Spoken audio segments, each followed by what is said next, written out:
ఈపురుపాలెంలోని శ్రీ అభయాంజనేయ స్వామి విగ్రహ ప్రతిష్టాపన తొలి వార్షికోత్సవం ఘనంగా జరిగింది.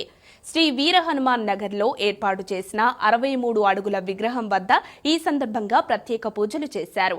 శ్రీ రామానంద సరస్వతి స్వామి ఆశీస్సులతో ప్రాతకాలంలో స్వామివారి మూలమూర్తికి పంచామృతాభిషేకాలు, సుప్రభాత సేవ, మహాగణపతి పూజ చేశారు. స్థానిక భక్తులు ఈ కార్యక్రమంలో పాల్గొన్నారు.